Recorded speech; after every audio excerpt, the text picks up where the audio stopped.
एवढ्या मोठ्या पाळण्यात आम्ही कधी बसणार आहे काय माहीत. तर आम्ही गेलो होतो जत्रेला, तर कुठे हे मी तुम्हाला पुढे सांगतेच. संध्याकाळी आले होते स्कूलमधून आणि ते आल्यानंतर आम्ही निघालो होतो जत्रेसाठी. बघा पुढे पप्पा बसले, वीरा बसली त्यांच्या शेजारी. मागे परी, मी आणि हे आम्ही सगळेजण निघालो होतो माझ्या माहेरी जाण्यासाठी. तर होती माझ्या माहेरची जत्रा, म्हणजे माझ्या माहेरचं जे गाव आहे वडांगणी, जिथे माझं शिक्षण पूर्ण झालं, तर तिथेच जत्रा होती. दरवर्षी आम्ही त्या जत्रेला येत असतो. मम्मीकडे पोहोचल्यानंतर सगळ्यात आधी आम्ही नाश्ता केला. आम्ही खाऊ घेऊन गेलो होतो, मग तो सगळ्यांनी खाल्ला. त्यानंतर आम्ही गेलो होतो आमच्या शेतावर. तर बघा हे आहे माझं माहेरचं शेत आणि आम्ही तिकडेच निघालो होतो.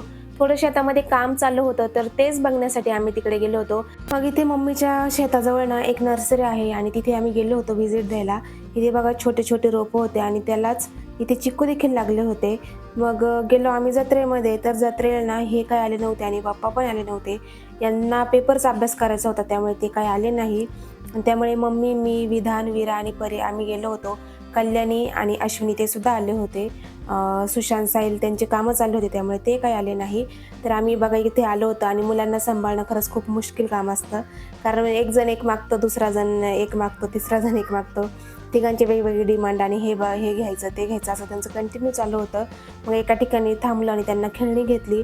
घरात तर सगळंच आहे, पण मुलांना कसं हौस असते काहीतरी घ्यायची, त्यामुळे मग त्यांना एक एक खेळणी घेतली. त्यानंतर इथे त्यांना या कारच्या पाळण्यामध्ये बसवलं. वीरा आणि विधान हे दोघं जण बसले होते पाळण्यामध्ये आणि इथे बघा किती गर्दी होती. मग इथे जत्रेतच मला भेटली माझी स्कूलची फ्रेंड रुपाली. आणि इथे बघा हा एवढा मोठा पाळणा, याच्यामध्ये मी कधी बसणार आहे काय माहीत. आम्ही कोणीही बसत नाही पाळण्यात, कारण आम्हाला सगळ्यांना खूप भीती वाटते. त्यानंतर इथे एका स्टॉलवर आलो होतो आणि इथे बघा मस्त हँडलूमच्या बॅग होत्या. तर टिफिनसाठी मला ह्या बॅग घ्यायच्या होत्या आणि खूप छान याची क्वालिटी होती.